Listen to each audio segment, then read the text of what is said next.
제가 몸담은 직장은 어느 재벌가입니다. 선천적으로 건강이 좋지 않은 사모님 곁에서 때로는 비서처럼, 때로는 친구처럼 산 지도 벌써 10년이지요. 사모님을 모신 지도 벌써 10년이지만 저는 사모님처럼 좋은 분을 본 적이 없습니다. 젊어서 모진 사람들을 만나 갖은 고생을 한 저를 하늘이 불쌍히 여겨 제게도 천사 같은 분과 연을 만들어주신 거로 생각해요. 천안댁, 이거 좀 입어볼래? 나는 이제 이런 스타일이 별로야. 아휴, 저는 괜찮아요. 입어보래도. 아니면 이건 어때? 천안댁이 호리호리하고 얄쌍한 체형이라 이렇게 하늘하늘 떨어지는 스커트도 참 괜찮은데. 지금까지 사모님께서 챙겨주신 옷만 해도 이미 옷장에 한가득한데요. 제가 사모님 덕분에 평생 쇼핑 한 번을 안 하고 살았잖아요. 왜 갑자기 옷장 정리를 하고 그래요? 봄이 오면 입고 또 가을이 오면 입으면 되지요. 나야말로 이제 이런 옷 필요 없을 텐데 뭐. 좋은 옷 입고 나들이 가서 기분 전환하는 거야. 이제 딴 사람 이야기지. 왜 벌써 그런 생각을 하세요? 합병증으로 시력을 잃을 거란 박 선생님 말씀 때문에 그래요? 선생님께서는 아직 진행 중일 뿐이라고 하셨고 치료를 통해 충분히 시기를 늦출 수 있다고 하셨는데요. 나이 들어 사람이 인정할 거 인정하지 못하면 그것만큼 괴로운 것도 없어. 나이도 들고 병도 들었으면 내 몸이 어떤 상황인지 받아들여야 남은 삶이 덜 버겁지. 난 곧 눈이 멀 거야. 그건 시간 문제고. 그러니 이 좋은 옷들은 다 천안댁 줄게. 나보다 남은 삶이 더 많은 천안댁이 대신 입어줘. 사모님, 그렇게 말씀하시면 제가 다 서운해요. 설사 사모님이 안 보여도 전 이 옷을 입은 사모님이 보이잖아요. 제가 사모님 다 입혀드리고 어떤 옷인지 다 설명해 드릴 테니까 잘 기억해뒀다가 이 옷 입었던 그 행복한 기억 떠올리며 그렇게 살아요. 천안댁은 왜 그렇게 사람이 그래? 눈 딱 감고 그냥 자기 거 하면 그만인데 왜 그렇게 욕심이 없어? 제가 욕심이 없긴 왜 없어요. 사모님 곁에서 이렇게 오래오래 알콩달콩하는 게 제 욕심인데. 뭐? 알콩달콩? 내가 다 늙어 그런 이야기를 다 들어보네. 내가 천안댁 덕에 웃지. 내가 호재 아빠한테 말했으면 아마 자선 바자회나 열어 좋은 일 하라고 했을 텐데 말이야. 좋은 일은 이미 충분히 하셨고 지금도 하시고 계시잖아요. 사모님을 위한 것도 남겨두셔야죠. 제가 다 정리할게요. 앉아서 좀 쉬세요. 지난번에 김 회장님 댁에서 보낸 차 좀 드릴까요? 향이 좋아 마시면 기분이 좋아진다고 하셨잖아요. 내가 기분이 안 좋은 건 어떻게 알았어? 병원에서 박 선생님 만나시고 바로 옷장 정리하시며 그런 말씀을 하시는데 딱 보면 알죠. 아마 사모님 아시는 분이면 다 그렇게 생각할 거예요. 아니, 몰라. 평생을 부부로 산 그 양반도 그렇고 배 아파 낳은 호재랑 다현이도 모를 거야. 내 마음은 우리 천안댁에 제일 잘 알아. 그래서 나는 천안댁이 참 좋아. 마음이 편하고. 그럼 다행이네요. 제가 사모님한테 여전히 쓸모가 있어서. 기다리세요. 차부터 가져올게요. 사모님과 저는 둘도 없는 자매처럼 지냈습니다. 사모님 천안댁, 서로를 그렇게 부르고 있지만 서로에게 그보다 더 애정이 담긴 호칭은 없을 거예요.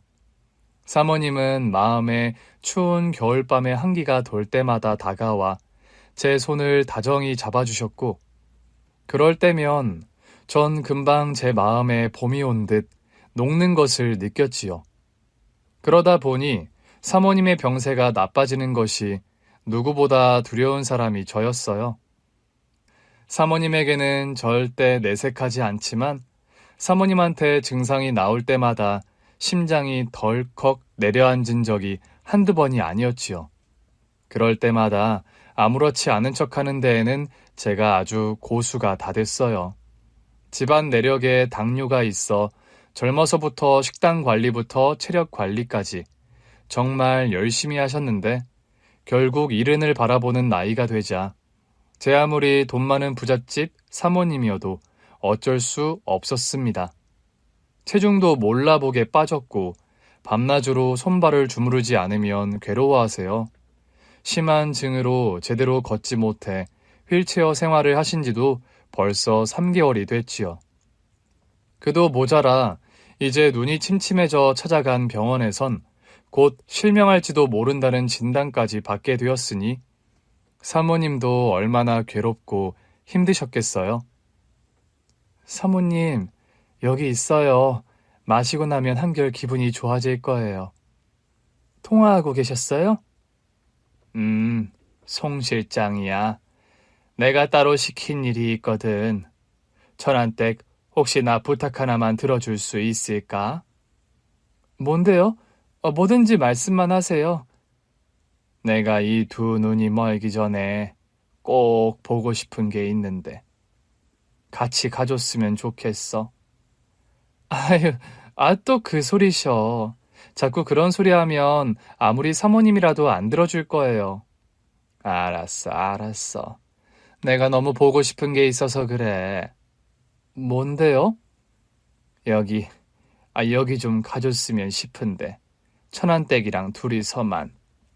박 기사님 없이 둘이서요? 괜찮으시겠어요? 괜찮지 뭐. 안 괜찮을 게 있나. 우리 둘이 오붓하게 여행 갔다 오자 이거지. 저야 괜찮지만요. 저는 사모님이 건네주신 종이를 받았어요.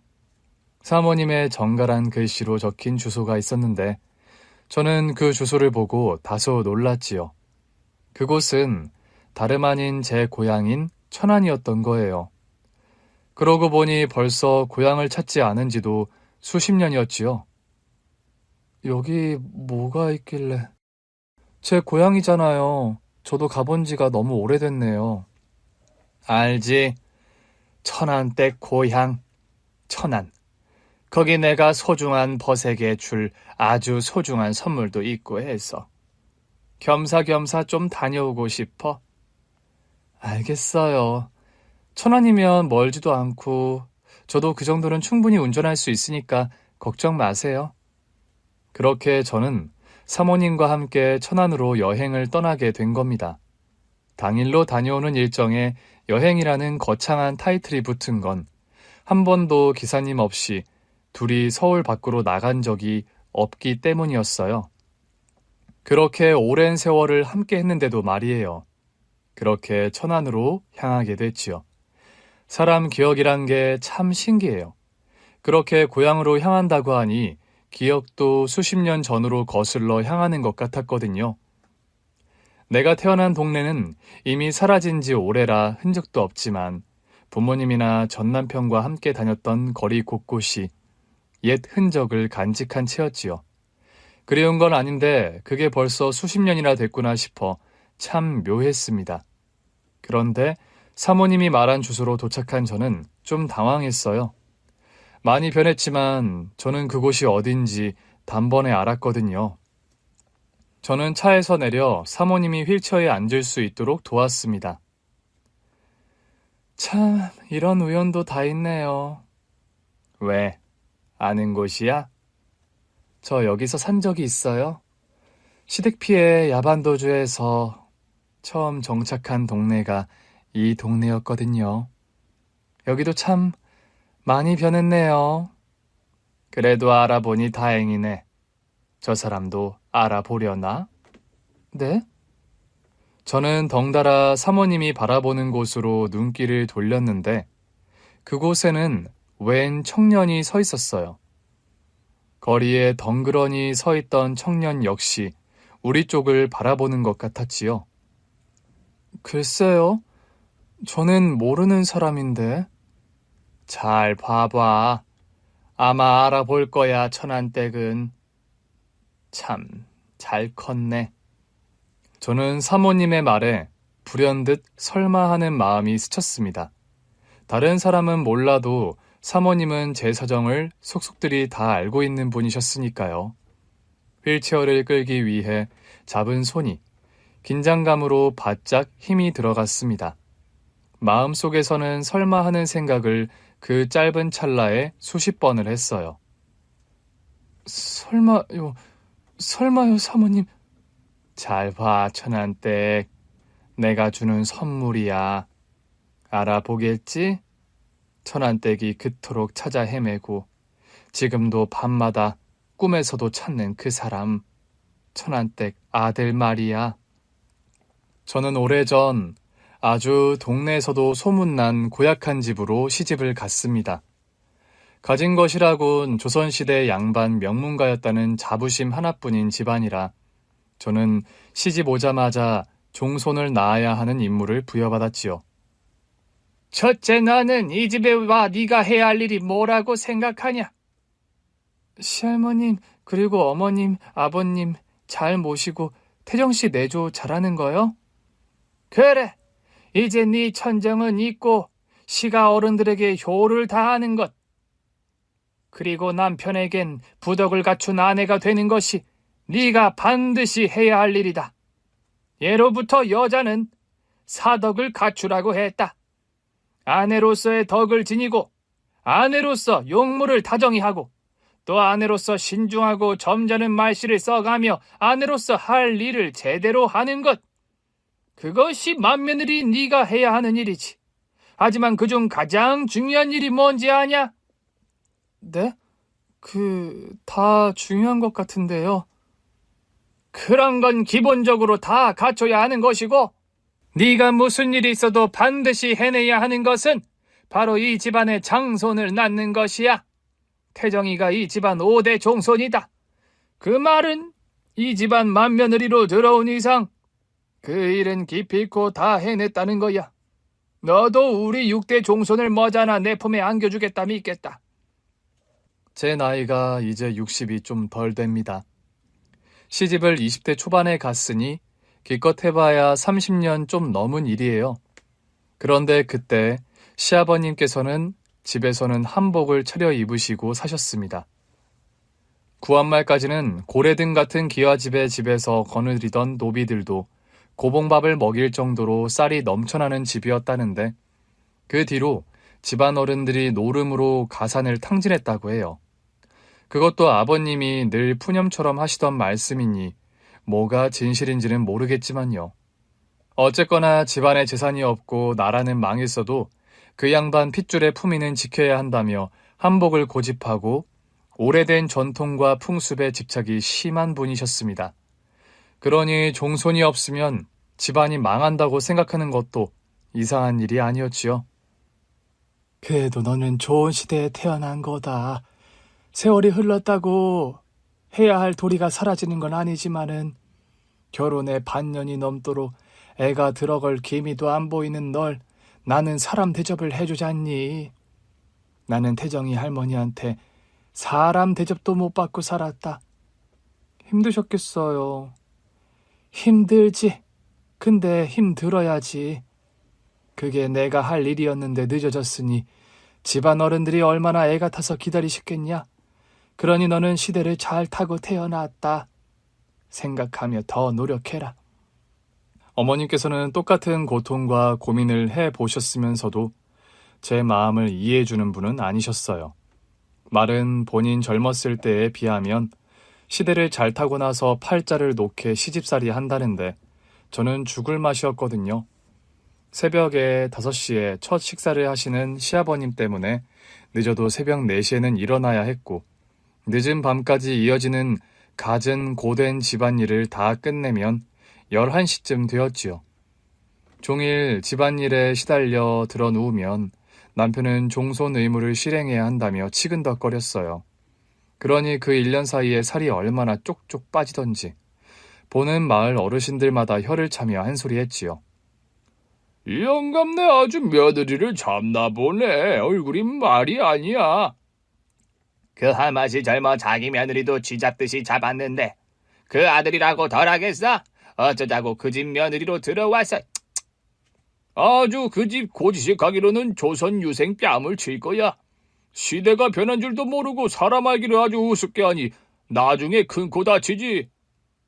주변에서 어떤 말로 다그치고 손가락질을 해도 시댁 어른들은 꿈쩍도 하지 않았습니다. 체력도 딸리는데 날이 더워 어지럼증이 심했던 어느 날은 무릎을 꿇은 채 3시간 동안 설교를 듣다 쓰러진 적도 있어요. 아니, 지금 이 집에 들어온 지 1년이 다 되어 가는데 어떻게 지금까지 애가 들어서지도 않아? 죄송합니다. 나는 시집와 아들 넷을 낳아 이렇게 큰 소리 치고 살 수 있는 거다. 근데 어떻게 된 게 너는 아들은 고사하고 뭐가 생기지도 않아? 저도 노력은 하는데 그게 쉽지가 않아요, 어머니. 쉽지 않긴 뭐가 쉽지 않아. 방금 내가 한 말 못 들었어? 나는 아들 넷을 연달아 낳았다. 아들 낳는 게 뭐 그리 어려운 일이라고. 어머니, 저는... 어머, 너 지금 뭐 하는 거니? 어머. 제가 정신을 차렸을 때는 바람이 잘 통하는 그늘진 아랫목에 누워 있었을 때였습니다. 곁에는 아무도 없었고 마치 제가 쓰러진 건 아무래도 상관없다는 듯 방치한 것이었어요. 진짜 더위를 먹었으니 망정이지 몸에 문제라도 있었으면 어쩔 뻔했나요? 어쩌자고 그런 집에 시집와 이 고생을 하는지 서러워 눈물이 줄줄 흐르더라고요. 아들이든 딸이든 남들은 애 갖는 게 그렇게 어려워 보이지도 않더니 왜 저는 애도 안 생기는지 임신에 좋다는 걸 다 먹었는데도 소식이 없었습니다. 그러다 제가 겨우 첫 임신을 하게 된 것이 결혼한 지 1년 하고도 3달이 지난 어느 날이었어요. 평소엔 감기에 걸려도 읍내 병원도 안 보내주던 시아버지께서 제대로 된 진찰을 받아오라고 시에 있는 병원까지 데려다 주셨지요. 큰 병원에서 임신 진단을 받고 왔더니 근사한 경양식집에서 밥도 사주셨지요. 많이 먹어라. 네가 먹는 게 곧 우리 손주가 먹는 것이니 제대로 먹는 게 중요해. 감사합니다, 아버님. 먹고 싶고 생각나는 게 있으면 뭐든지 이야기해라. 너는 이제 꼼짝없이 우리 장손이 무럭무럭 건강하게 태어나는 땅이다 하고 땅을 어떻게 하면 영양가 풍부하게 관리할 수 있을지 그것만 생각해. 사람 보고 사람이 아니라 태아를 위한 땅이라고 생각하라던 아버님의 말씀이 달갑지는 않았지만 시집와 처음으로 사람 대접, 며느리 대접 받는 것 같아서 좋기는 했습니다.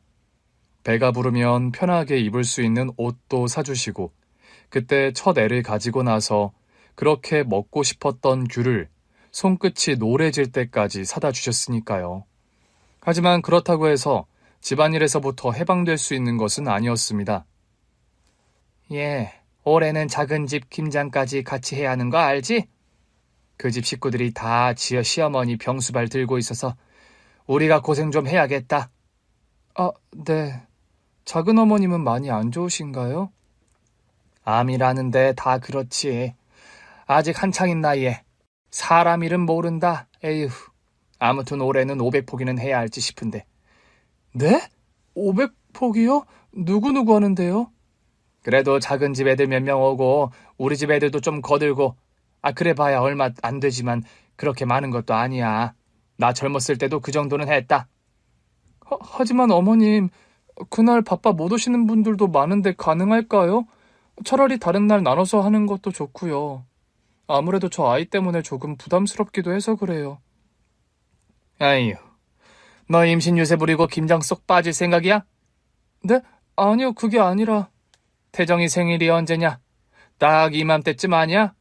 나는 태정이 갖고도 막달에 김장 다 해치운 사람이다. 내가 해봐 아는데 무슨 임신 유세를 부리면서 지 혼자 편하려고? 어렵게 된 임신이기도 하고 몸이 그렇게 건강한 편이 아니라 걱정이 많았어요. 어머님은 임신 유세라고 하지만 욕을 먹더라도 일을 좀 뺄 수 있다면 그러고 싶었습니다. 원래는 작은 집 식구들까지 온 집안 식구들이 총 출동하는 날인데 작은 어머니께서 몇 달 전 암 선고를 받으셔서 김장이 어렵게 됐거든요. 그 집 김장까지 시댁에서 도맡아 하기로 하는 바람에 안 그래도 많은 배추가 더 많아진 것이지요. 그 문제로 남편과 논의도 해봤어요. 지독한 시집살이에 남편은 뭐하고 있었냐 하시겠지만 남편도 지독한 효자라 절대 저를 위해 자기 부모님에게 맞서 싸워주는 사람은 아니었습니다. 하지만 제 입장에서 생각해주고 너무하다 싶으면 서운한 소리도 해주고 하니 그래도 내 편이구나 하며 살았던 거예요. 태정씨, 나 아무래도 걱정이 돼서 무거운 것도 많이 들어야 하고 오래 앉아 있어야 하는 날인데 자신이 없어. 엄마한테 말해서 적당히 하게끔 할 테니까 너무 부담 갖지 마. 그렇다고 할머니의 엄마까지 나서서 하는데 너가 빠질 순 없잖아.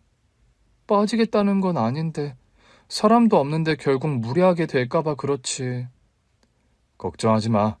할머니도 엄마도 그 시절 사람들 애 갖고도 김장했다는 말 못 들었어? 할머니 엄마도 했으면 너도 할 수 있어. 공감력이 좀 떨어지긴 했지만요.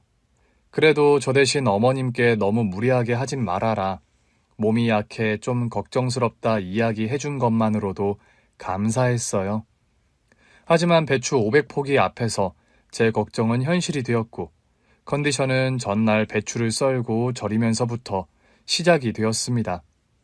어머니, 저 좀 들어가서 쉬면 안 될까요? 허리도 너무 아프고 배도 살짝 아파서요. 아휴, 그럼 너 들어가면 이걸 다 누구 보고 하라고? 나보고 다 하라고?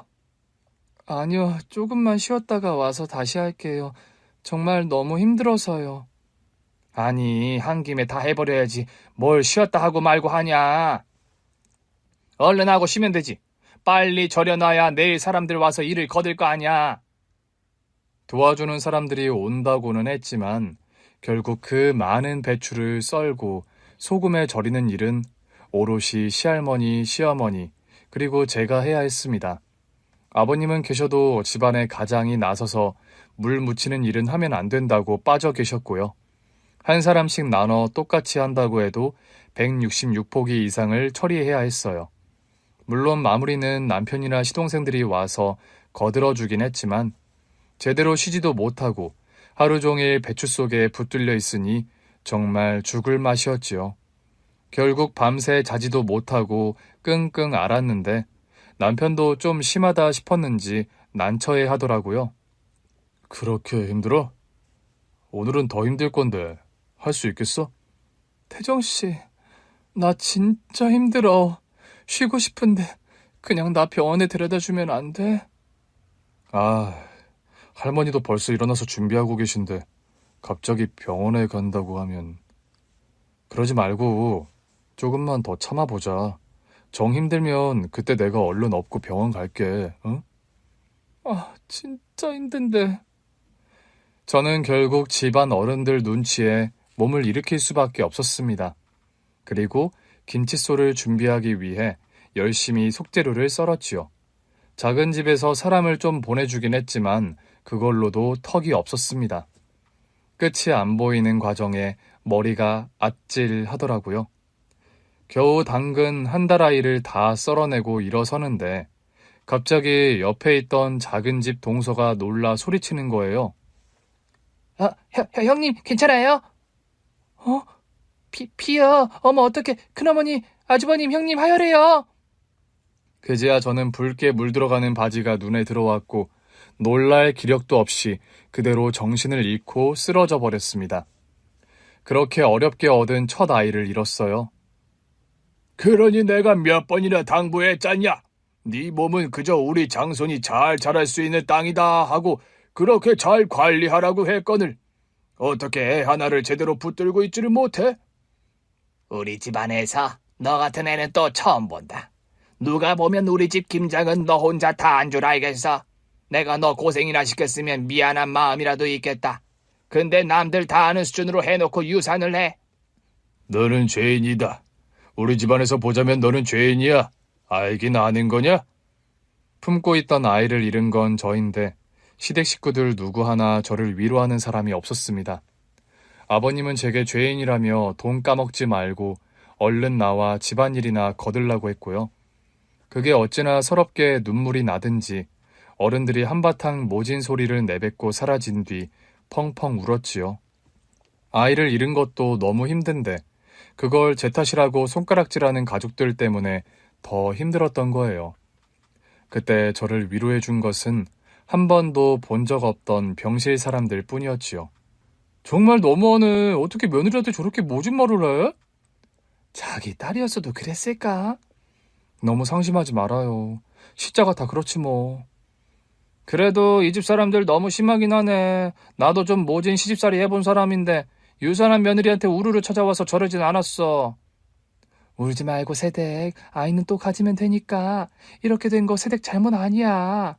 아이가 더 건강히 찾아와 엄마 고생 안 시키려나 보다. 나중에 효자로 태어나겠어? 어른들의 구박도 구박이지만 저도 아이를 원했기에 그 일은 두고두고 제게 너무 상처가 됐습니다. 아이를 지키지 못했다는 자책도 말도 못하게 컸고 남편에게도 미안했고요. 다행히 그나마 남편은 제 손을 잡아주며 괜찮다 그 한마디를 해줬는데 진짜 괜찮지 않아서 한 말이라도 좋았어요. 그까짓게 제가 그 집 며느리로 계속 남아있어야 할 이유는 됐던 거지요. 그 뒤로 아이를 2번 더 가졌었는데 전부 초기에 유산이 되고 말았습니다. 그러다 보니 시댁 어르신들의 구박은 더 심해졌고 시할머니가 돌아가시면서 증손주 안겨드리지 못한 것으로 대단한 불효를 저질렀다며 한동안은 보이는 곳에서 밥도 못 먹게 했지요. 여보, 밥은 먹었어? 생각 없어. 너무 마음 쓰지 마. 어머니 아버지 모두 손주 하나만 바라보고 계시는 분이라 초조해져서 그런 거니까. 게다가 할머니께서 증손주 보고 가셨으면 하는 마음이 있으니까. 알아. 여보. 근데 여보, 나는 지금 내 심정을 누구도 모를 거라고 생각하거든? 당연히 아이 가져보지 못한 당신이나 아버님은 물론이고 아이 가져 낳아본 어머님도 내 심정은 모를 거라고 생각해. 내가 품었던 아이를 셋이나 그렇게 떠나보내야 하는 심정이 사람 얼마나 지치고 죄책감 가지게 하는지. 당신 탓하지 마.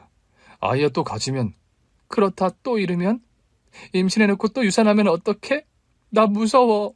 임신했다고 하면 기쁘기보다 이젠 무섭다고. 어차피 곧 떠나버릴 것 같아서 불안하기만 해.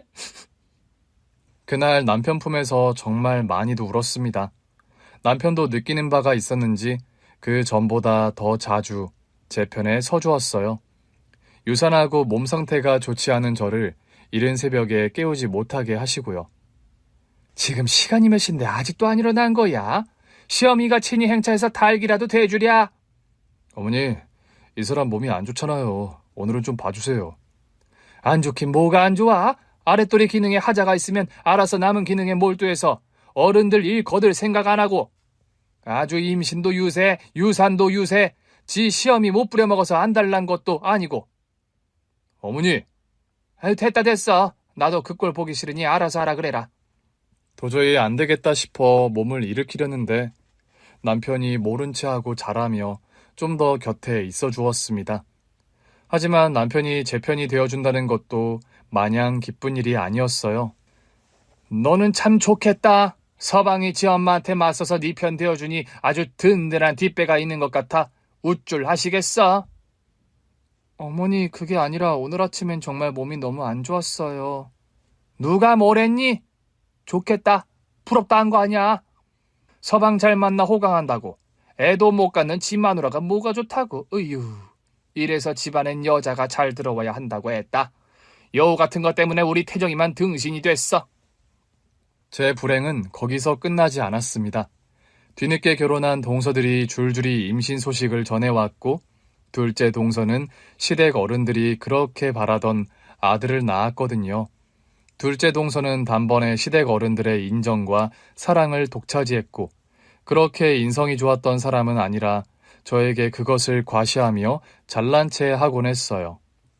형님, 그렇게 몸이 약해 어떡해요. 어머님, 아버님 걱정이 많으신데 두 분 생각해서라도 몸 관리 좀 하세요. 내가 아프고 싶어 아픈 건 아니잖아. 내가 유산되고 싶어 유산했어? 어머, 저는 형님이 건강을 더 생각하셨으면 하는 마음에서 한 말인데 왜 그렇게 나를 세우세요? 왜 그러니? 아니요, 어머니. 저는 형님 생각해 한 말인데 형님께선 제가 마음에 안 드시나 봐요. 쟤는 신경 쓰지 마라.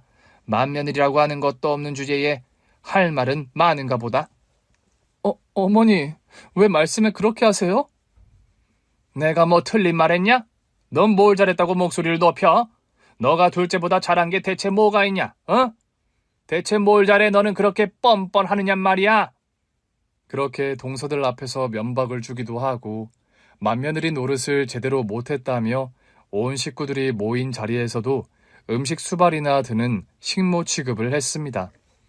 그도 모자라 동서들 쉬어야 한다며 그 어린 아이들을 저에게 맡기고 애까지 보라고 했어요. 아들을 안고 있어야 아들 기운이 몸에 담기는 거다. 애들 실동한 훈정이 미라 좀 봐라. 하지만 어머니께서 아까 저보고 깨볶아두라고 하셔서 준비하고 있었는데요. 아 그래, 깨도 볶고 애들도 보고 그러면 되지 않냐? 아 왜 그렇게 너는 말이 많이? 그렇게 아니면 머리가 안 돌아가는 거냐? 젊은 게 머리 좀 팽팽 돌려봐 좀. 어머니, 어떻게 애 둘을 보면서 불 앞에서 깨를 볶아요. 그러다 애들 다치기라도 하면 어쩌고요. 그러니까 안 다치게 잘 보면 되잖니? 정말 답답하고 미칠 노릇이었지요. 그나마 동서와 서방님들이 가끔 찾아오는 날이면 괜찮았는데 명절이라도 되면 저 혼자 이리 뛰고 저리 뛰고 몸이 10개라도 부족했어요.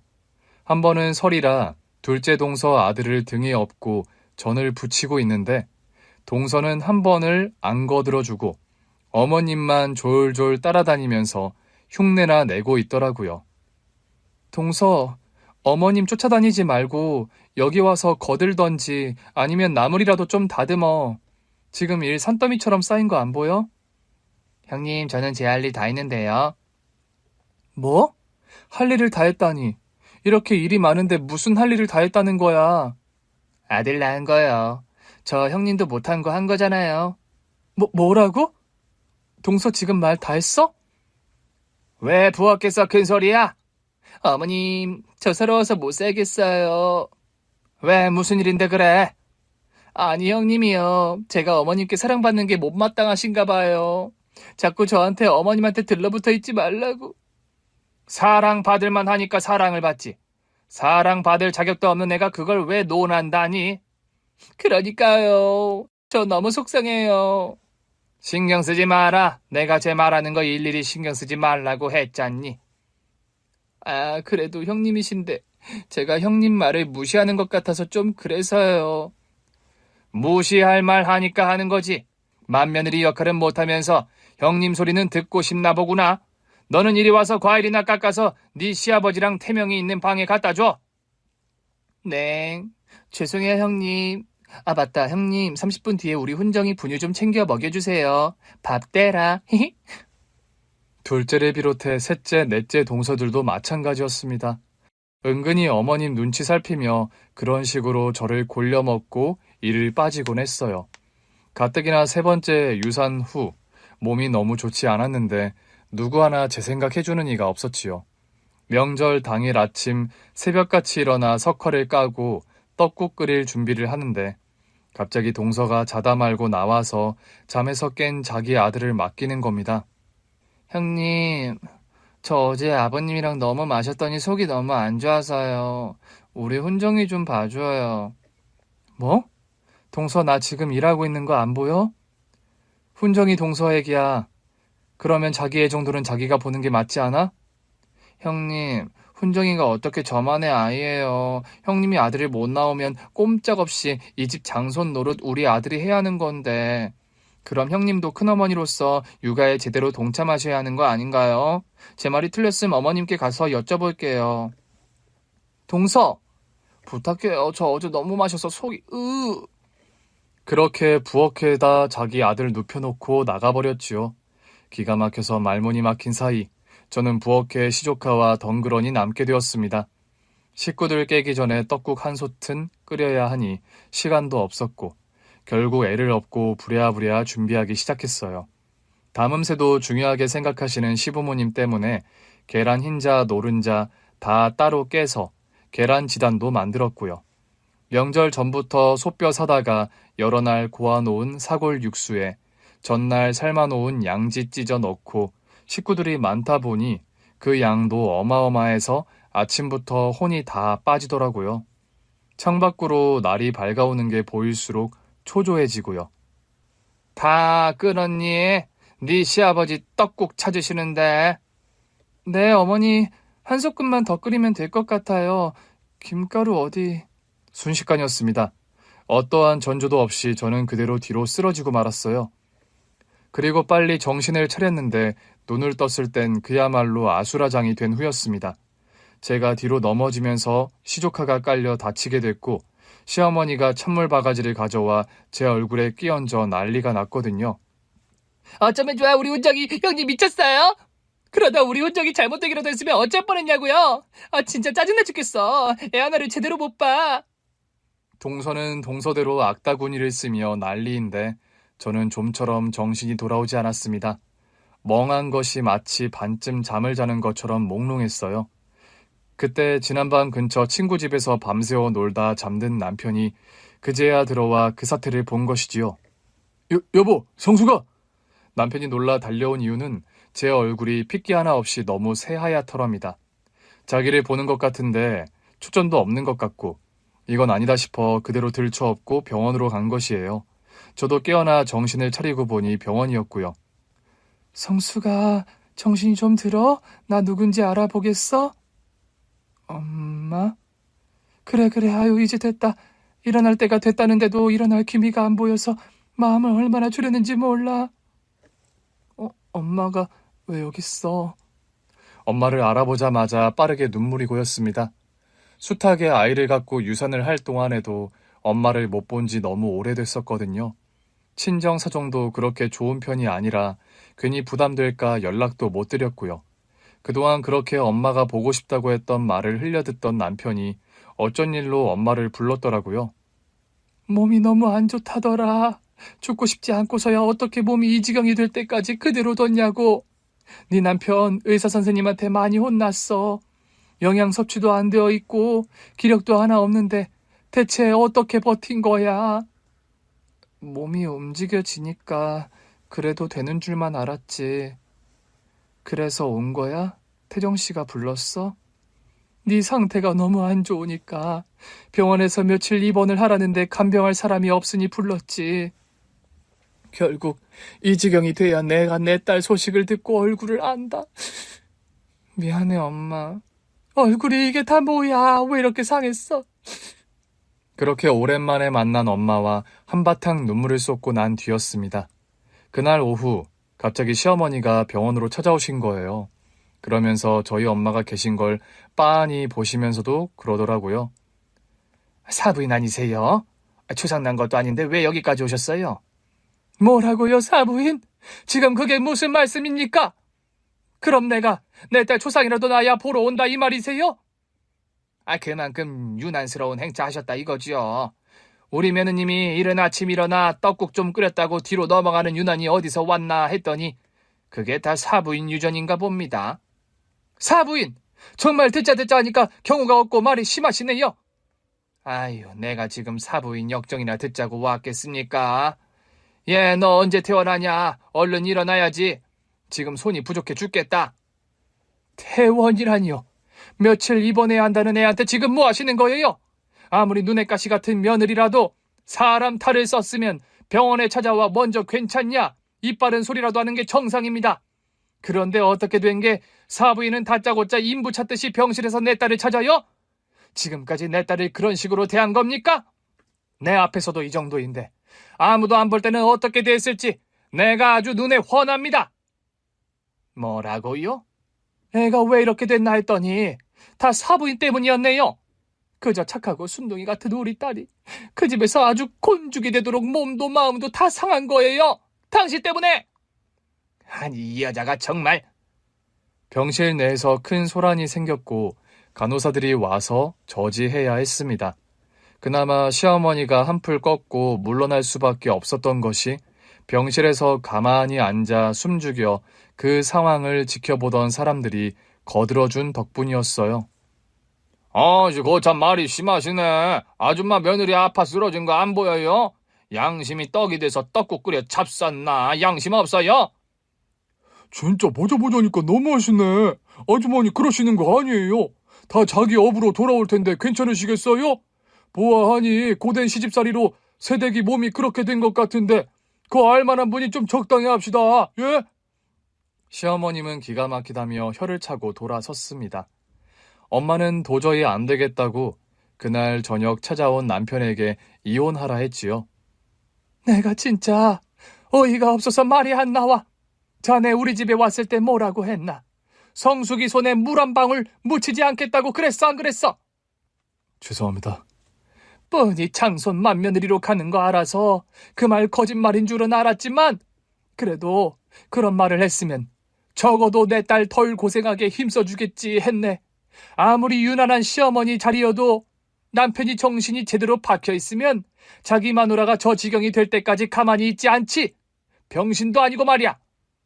입이 10개라도 할 말이 없습니다, 장모님. 나는 도저히 자네한테 우리 성숙이 다시 못 보내겠네. 성숙이 너도 그런 줄 알고 이혼해라.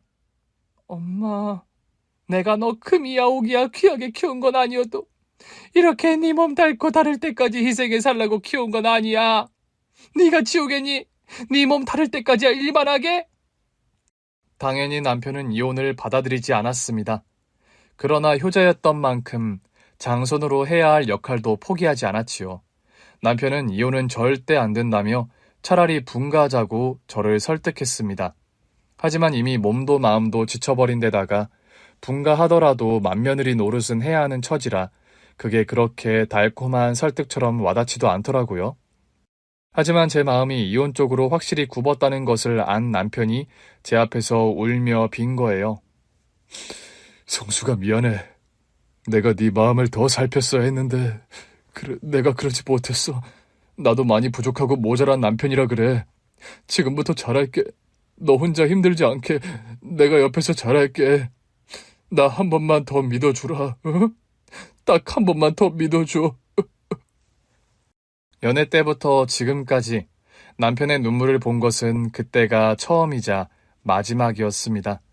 시할머니께서 돌아가셨을 때도 그렇게 예쁨 받았으면서 눈물 한 방울 안 흘리던 남자예요.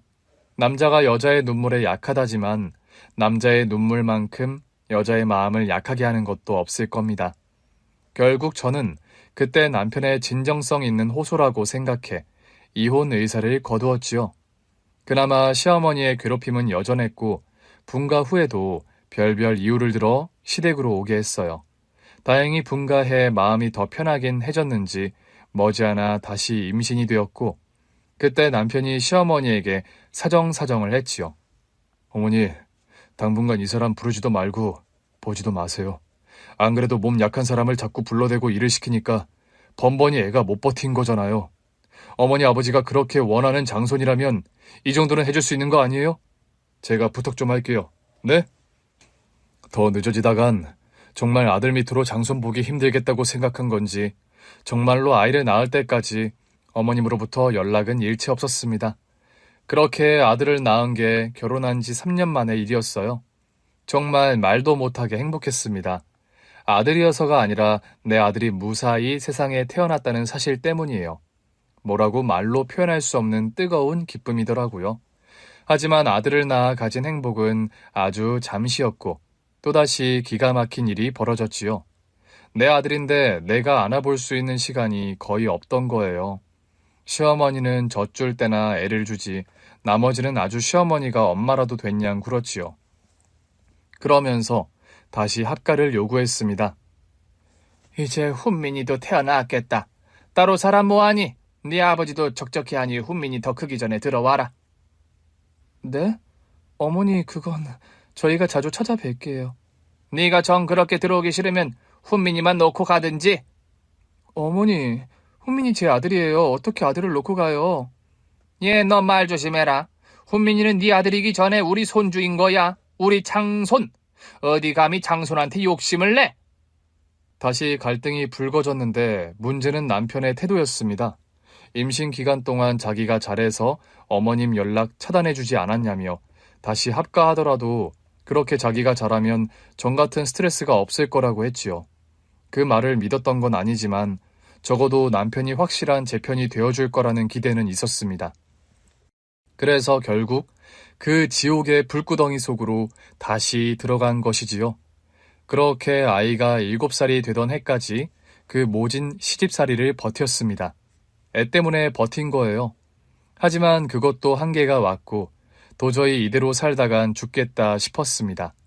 이혼한다고 하면 아주 쌍수를 들고 반기며 애를 빼앗을 사람들이라 이혼도 힘들었지요. 결국 저는 큰 결단을 내렸고 남편이 밤근무를 하던 날 모두가 잠든 밤에 애만 데리고 야반도주를 한 것이지요. 그게 제가 아들을 데리고 자유롭게 살 수 있는 유일한 방법이었거든요. 그렇게 와서 지낸 곳이 바로 고향인 천안이었습니다.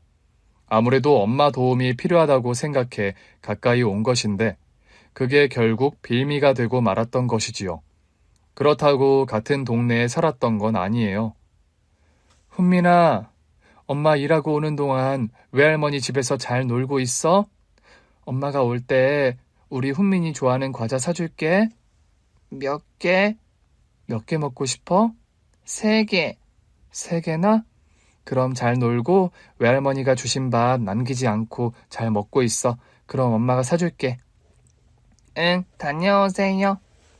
늘 그랬던 것처럼 일하기 전에 엄마 집에 들러 아이를 맡기고 일터에 간 거예요. 그게 마지막이 될 줄은 꿈에도 모르고 말입니다. 돌아왔을 때 경찰이 오고 난리가 났더라고요. 엄마 말로는 애가 아이스크림이 먹고 싶다고 해서 사오라고 시켰다는데 돌아오지 않았다는 거예요. 아들 얼굴을 알고 있는 슈퍼 아저씨는 훈민이 할머니 되는 사람이라고 했다고 하고요. 저는 그 길로 바로 시댁이 있는 곳으로 갔습니다. 근데 시댁에서 오리발을 내미는 거예요. 너 그래. 너 잘 왔다, 인연. 우리 훈민이 어딨냐? 우리 훈민이는 어쩌고 너만 온 거야? 무슨 소리 하세요? 우리 훈민이 데려가신 거 어머님이시잖아요. 당장 내 아들 내놔요. 내놓으라고요. 이건 또 무슨 귀신 씨나라 까먹는 소리냐? 우리 훈민이가 없어졌다 이거야? 아이고 어머니, 아이고 어머니, 전현이 기어이 우리 장손을 잡아먹었네. 잡아먹었어. 아이고. 연기하지 마시고요, 어머니. 이 집 식구 말고 내 아들 데려갈 사람이 어딨어요? 뻔뻔하게 그러지 마시고 제발 좀 돌려주세요. 애가 없어졌으면 경찰서부터 가야지. 당신 잘못 짚었어. 우리 아니야. 여보, 당신까지. 정신 차려. 훈민이 잡고 싶으면 정신 똑바로 차려야지. 남편이 정색하고 달려드는데 저는 그제야 아닌가 싶었습니다. 시댁이 아니라면 정말 누군가 내 아들을 납치한 거였지요. 그 뒤로 제가 얼마나 후회 속에 살았겠습니까? 그렇게 잃어버릴 줄 알았더라면 차라리 시댁에서 넘치는 사랑이나 받고 자랄 수 있게 두고 왔으면 좋았을 걸 싶었지요. 그 일로 시어머니에게 맞기도 엄청 맞았고 그야말로 대역죄인이 되어 꼴도 보기 싫다고 찾아오지도 못하게 했습니다. 저도 찾아갈 일도 없었고요. 그 뒤로 애를 찾다 전국의 보육원을 다니며 봉사활동을 하게 된 거예요. 내가 정신을 똑바로 차리고 있어야 애를 찾더라도 찾겠다 싶어 간호조무사 자격증을 나서 평일에는 일을 하고 주말엔 보육원을 찾았지요. 당시 제가 다녔던 보육원 후원 기업이 회장님의 회사였는데 신년 정기 행사에 오신 사모님이 정신을 잃고 쓰러진 거예요. 그때 제가 급하게 응급처치를 한 덕분에 빠르게 정신을 차릴 수 있었고 그때부터 연이 되어 지금에 이른 것이지요. 성숙씨, 우리 집에서 일해볼 생각 없어요? 제가요? 제가 사모님 댁에서 무슨 일을... 내가 그때 성숙씨 덕분에 살았잖아. 언제 또 그렇게 넘어갈지도 모르고 곁에서 나를 보조할 수 있는 사람이 있으면 좋겠다 싶어서. 원장님한테 물어보니까 성숙씨 보육원 봉사활동도 엄청 다녔다면서 그런 따뜻한 마음 가진 사람이라면 내가 믿을 수 있겠다 싶은 생각이 들더라고. 사모님 제안을 받아들여 그때부터 서울에 오게 된 것이었고 그 숱한 세월 함께 지내며 제 이야기도 많이 하게 되었지요. 마음을 열고 잊어버리고 싶었던 것들과 절대 잊고 싶지 않았던 것들을 전부 꺼내 보인 사람은 사모님 뿐이었습니다. 푸념처럼 듣고만 계신 줄 알았는데 알고 보니 뒤에서 제 아들을 찾고 있었던 거예요. 전국의 보육원을 뒤져봐도 그런 인상착의에 그런 이름을 가진 애가 없으니까 아무래도 천안댁 이야기에 힌트가 있겠다 싶었지. 그래서 천안댁 시댁 쪽 사람들 찾는데 시간이 좀 걸렸어. 아니 어떡해. 천안댁 시아버지는 돌아가시고 시어머니는 아직 살아계신데 전 남편도 강원도 어디에 사는 모양인데 정작 천안댁 아들은 그 두 사람이랑 연락도 안 하나 봐. 그래서 찾는 게 힘들었는데 여기 있어 놀랐네. 어쩌면 아들이 여기 살고 있는 이유가 있지 않겠어? 저는 그 말을 듣고도 믿을 수가 없었습니다. 온몸이 얼어붙은 듯 꼼짝하지 않았는데 그 청년이 제게 걸어오더라고요. 도무지 믿기 힘들었지만 가까이 다가온 청년의 얼굴에서 저는 오래전 8살 때 잃어버렸던 내 아들의 얼굴을 찾을 수 있었지요. 저와 아들은 서로를 알아보자마자 누가 먼저랄 것도 없이 울며 껴안았어요. 훈민아, 엄마, 어떻게 된 거야? 대체 어떻게 된 거야? 얼마나 찾았는데? 내가 너를 얼마나 찾았는데? 보고 싶었어요, 엄마. 보고 싶었어. 거리에 지나가는 사람들의 눈치도 보지 않고 눈물에 상봉을 했지요. 사모님은 저희 모자가 충분히 그간의 못다한 마음을 나눌 수 있도록 기다려 주셨습니다. 알고 보니 아들을 데려간 것은 시어머니가 맞았어요. 그때 할머니가 찾아와서 따라갔어. 엄마 만나러 가자고 그래서 따라간 건데 가니까 훈정이 형 집이었어. 뭐? 그럼 작은 아빠 집에 있었던 거야? 할머니가 찾으러 올 때까지 거기 있으라고. 기다리면 엄마가 올 거라고 그랬는데. 시부모님은 제가 다시 아이를 찾으러 올 수 없도록 애를 잃어버렸다며 그 죄를 저에게 다 뒤집어 씌워 죄인으로 몰아 멀리 쫓아버린 것이지요. 다행히 시어머니 밑에서 살면서 장손이라고 나름 대접은 받고 살았는데 남편이 재혼을 하게 되면서 문제가 생긴 모양이었습니다. 알게 모르게 구박도 많이 하고 뒤늦게 태어난 동생과도 차별이 있어 그때마다 제 생각이 났다고요. 훈민아, 엄마는 너 찾으려고 했어. 포기한 적 없어. 내가 그 집에 찾아가서 네 할머니한테 얼마나 맞았는데 제발 너 돌려달라고 무릎 꿇고 빌기까지 했었어. 알아. 나는 엄마한테 버림받았다는 생각도 해본 적 없어. 어렸을 때는 왜 이렇게 됐을까 이해가 안 됐는데 커서야 그 퍼즐이 맞춰지더라. 그래서 엄마랑 살았던 동네 찾아서 온 거야. 여기서 살다 보면 엄마 만날 수 있을까 싶어서. 그런데 어떤 남자분이 나를 찾아와서 엄마 이름을 대는데 내가 얼마나 놀랐겠어. 아들은 이제 알겠다는 듯 사모님을 보고 고개를 숙였고 사모님은 따뜻한 웃음으로 받아주었습니다. 나는 이제 여한이 없어. 내가 이거 보고 싶어 온 거거든. 이거요? 천안댁 그동안 내 옆에 산 세월이 몇 년이야? 10년이야, 10년. 겉으로는 어찌나 생긋생긋 잘도 웃으면서 내 이야기를 들어주는데 가끔 수심 가득한 표정을 짓고 멍하게 앉아있을 때마다 내가 마음에 너무 걸렸어. 내가 죽기 전에 할 수 있으면 천안댁 얼굴에 진 그늘 좀 치워줬으면 좋겠다. 그 생각이었거든. 그런데 하늘이 도와주니 얼마나 다행이야. 내가 10년을 같이 살았는데 천안댁 그런 표정 처음이네. 사모님께서 온화한 표정으로 그리 말씀해 주시는데 도저히 가만히 있을 수 없었습니다. 사모님 앞에 무릎을 꿇고 앉아 사모님 손을 꼭 잡고 제가 담을 수 있는 모든 진심을 담아 감사의 인사를 드렸지요. 감사합니다, 사모님. 정말 감사합니다. 이 은혜를 어떻게 다 갚아야 할지 모르겠어요. 갚을 은혜가 어딨어. 천안댁은 만나야 할 사람을 만난 것뿐인데. 내가 바라는 게 있다면 천안댁이 내가 눈이 멀어도 내 곁에 있어주는 것뿐이지. 그럼요. 그럼요, 사모님. 제가 어딜 가겠어요. 사모님께서는 제 잃어버린 아들을 찾아주신 것도 모자라 이제 자주 얼굴 보고 살아야 하지 않느냐고 서울 일자리도 마련해 주셨어요. 그리고 결혼한 아들 부부가 서울에서 안정적인 삶을 살 수 있도록 아낌없이 도와주셨지요. 세상에 시어머니 같은 모진 사람도 있지만 사모님처럼 끝없는 은혜를 베풀어 주시는 천사 같은 분도 있습니다.